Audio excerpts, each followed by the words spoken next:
Everyone, आज हम logical reasoning का एक बहुत इंपॉर्टेंट टॉपिक स्टडी करने वाले हैं जो है blood relation. Blood relation important इसलिए क्योंकि वो हर एक कॉम्पिटिटिव एग्जाम्स में आता है और ब्लड रिलेशन सॉल्व करना डिफ़िकल्ट नहीं होता। बट हाँ, कुछ ट्रिक्स होती है जो हमें दिमाग में रखनी चाहिए, जिससे क्या होगा, हमारा टाइम भी यूटिलाइज होगा और हमें आंसर भी एक्यूरेट आएगा। क्योंकि ब्लड रिलेशन में क्या होता है, हमें स्टोरीज़ गिवन होती है, फैमिली रिलेशंस वगैरह।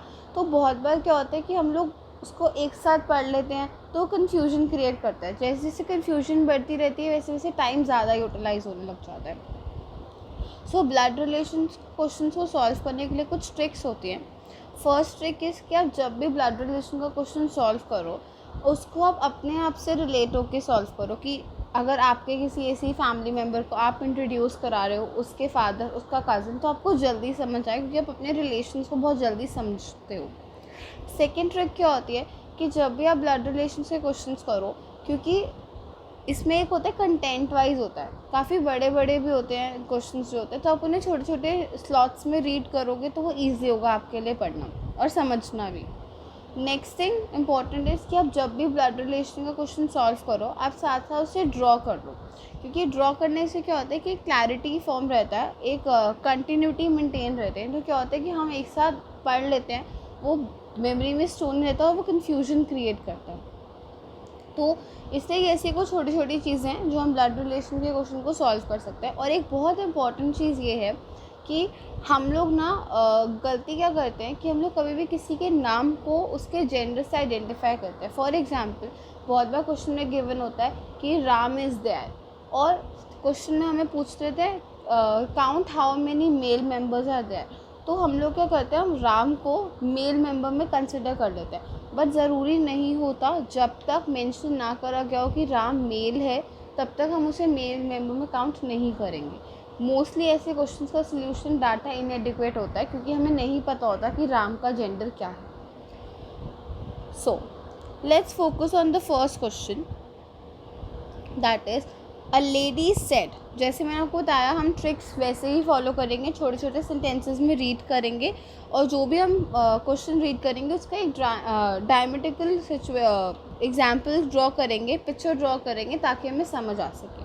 अ लेडी सेड, अब एक लेडी है, जैसे लेडी है, she said the person standing there, वो किसी पर्सन की बात कर रही है। देयर इज़ माई ग्रैंडफादर, मतलब इसके जो पेरेंट है उनका जो ग्रैंडफादर है, ओनली सन, मतलब ग्रैंडफादर मतलब इसके यही सन हुए।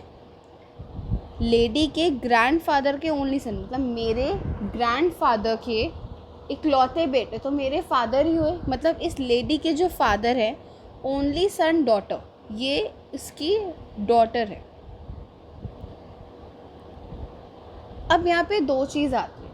अगर सन ओनली डॉटर होता तो यहाँ पे मेरी बात ही हो रही थी कि मेरे जो ग्रैंडफादर के जो बेटे हैं उनकी इकलौती बेटी तो मैं ही हुई। बट यहाँ पे ओनली सन्स डॉटर मतलब इकलौते बेटे की जो बेटी की बात हुई है, तो यहाँ पे ज़रूरी नहीं है कि मेरी बात हो, कोई मेरी सिस्टर भी हो सकती है। तो इसलिए यहाँ पे इसका सल्यूशन क्या होगा, सिस्टर, क्योंकि ये बता रही है एक और लेडी के बारे में कि वो इसके फादर, जो इसके ग्रैंडफादर हैं, उनकी भी डॉटर है, तो ये दोनों सिस्टर्स हो, तो इसलिए इसका सल्यूशन सिस्टर हो। ठीक है,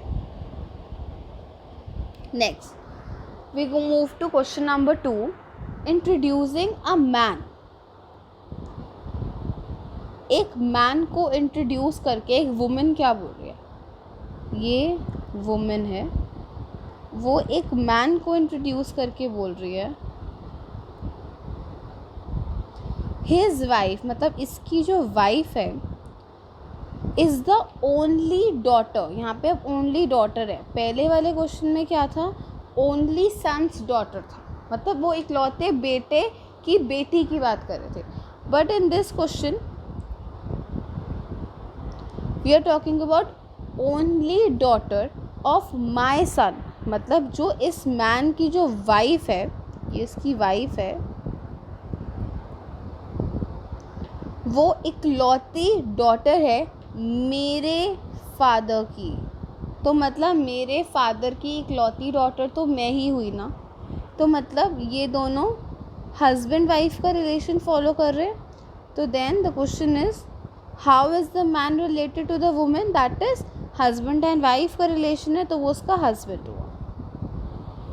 यहाँ पे ये जो एक वुमेन है ये एक मैन को इंट्रोड्यूस करा के बोल रही है कि इसकी जो वाइफ है ना वो मेरे फादर की इकलौती डॉटर, तो मेरे फादर की इकलौती डॉटर मतलब मैं ही हुई, मतलब ये अपने ही बारे में बात कर रही है, तो ये दोनों हस्बैंड वाइफ हुए. इसलिए how is man related to women, उसका husband. Next move to the third question. हम ऐसे ही सॉल्व करेंगे, किडिश नहीं है बट हाँ अगर हम ऐसे ड्रामेटिकली सॉल्व करेंगे तो हमें समझ आएगा, क्लैरिटी होगी और एक क्लियर पिक्चर हमारे माइंड में ड्रॉ होती रहेगी. और आप अच्छे से रिलेशंस को ड्रॉ करें क्योंकि इसमें ओनली सन, ओनली डॉटर, ऐसे छोटे छोटे टर्म्स बहुत इंपॉर्टेंट होते हैं. एकदम से आपके क्वेश्चन का कंटेंट डिफरेंट कर सकते हैं. अगर वहीं वहाँ पे सन्स ओनली डॉटर होता तो वो हर सेल्फ हो जाता, सिस्टर नहीं होता. Now next question 3, pointing to a woman. एक वुमेन को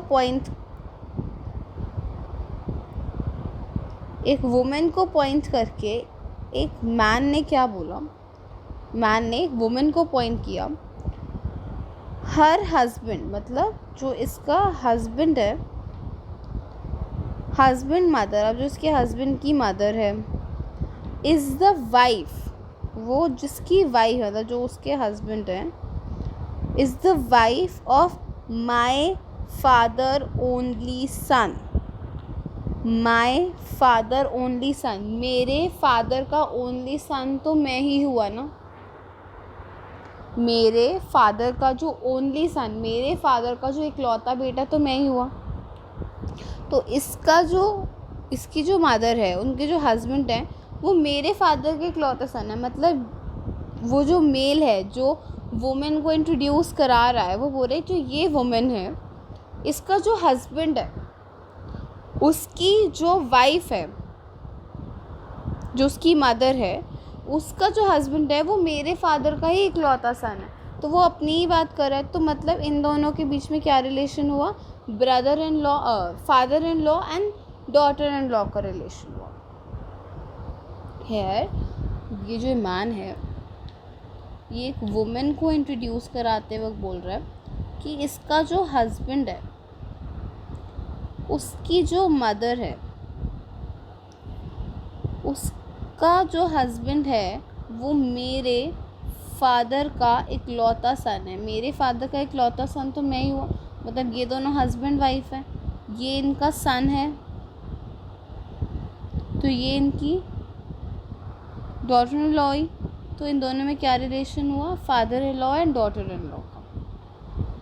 सो here how is a man related to the women, is father in law. See in the first one we have sister, क्योंकि यहाँ पे only sons daughter है, only daughter नहीं है. In the second one अपने आप को ही इंट्रोड्यूस करवा रही है वो कि only daughter of my father. और इस थर्ड में वो फादर इन लॉ का ही रिलेशन है. ये मेल है, उसकी वाइफ है, ये उनका सन है, ये उसकी वाइफ है.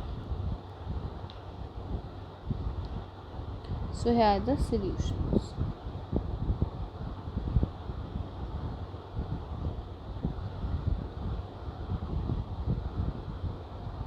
सो थैंक यू. एंड बेसिकली मैं लॉजिकल रीजनिंग में ब्लड रिलेशन की और वीडियोस डालूँगी क्योंकि ये बहुत ही सिंपल लेवल पे है. एग्ज़ाम्स में इतने सिंपल लेवल पे नहीं आता बट हाँ सॉल्व करना इजी होता है क्योंकि अगर आप इन ट्रिक्स को फॉलो करोगे तो आपका टाइम भी बचेगा और आपका आंसर भी एक्यूरेट आएगा. नेक्स्ट वीडियो हम थोड़ा और हायर लेवल के क्वेश्चंस ट्राई करेंगे. So thank you, stay tuned to watch more videos. Thank you so much.